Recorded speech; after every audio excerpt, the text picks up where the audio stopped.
আজ সারাটা দিন বৃষ্টি হবে। আকাশে কালো মেঘের মিছিল দৌড়ে চলেছে।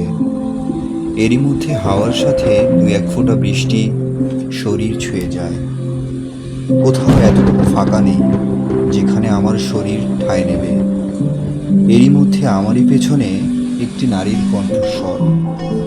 একটু সরে দাঁড়াবেন, বৃষ্টিতে একেবারে ভিজে যাচ্ছি। সরে দাঁড়াবার ইচ্ছে আছে, কিন্তু এতটুকু জায়গা নেই। তারপরও অনেক ধন্যবাদ এতটুকু দাঁড়াবার জায়গা করে দেওয়ার জন্য। ধন্যবাদের মানে বোঝেন? রাগ করলেন বুঝি? নিতান্তই আপনার সাথে প্রথম পরিচয়, নইলে নইলে কি দুটো কথা শুনিয়ে দিতেন, এই তো। মনে করে নিন অনেক দিনের চেনা। মন জানে মনের কত রং, চোখ জানে চোখের কত রং। বাহ, সুন্দর লাইন তো। আপনি বুঝি কবিতা লেখেন? না, কবিতা লিখি না, পদ্য লিখি। দারুণ বললেন।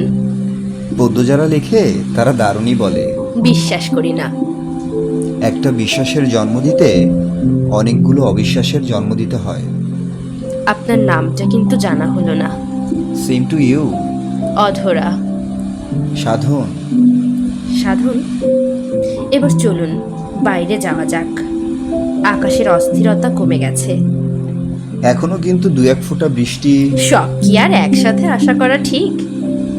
আপনি কোন দিকে যাবেন? আমি বামপন্থী, আপনি? স্বভাবত বলতে হয় আমি ডানপন্থী। পৃথিবী গোল ডিমের মতো। আচ্ছা বলুন তো, ডিম কি গোল? আচ্ছা, ডানপন্থী বামপন্থীর সাথে ডিমের কি সম্পর্ক? আছে। যদি ডিমের মতো গোল হয় তাহলে আপনার সাথে আবার দেখা হবে।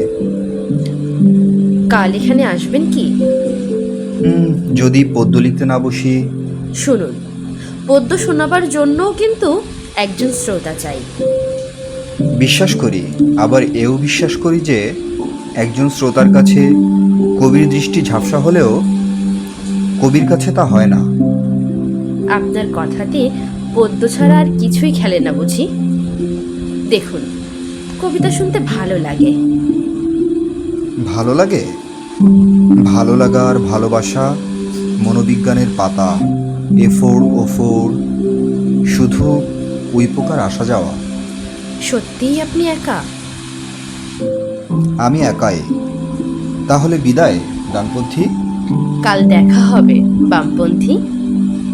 এভাবেই সাধনের সাথে অধরার প্রথম দেখা, প্রথম কথা। তারপর অনেকটা দিন বহমান। আপনি থেকে তুমিতে, তুমি থেকে অনেক গহীনে।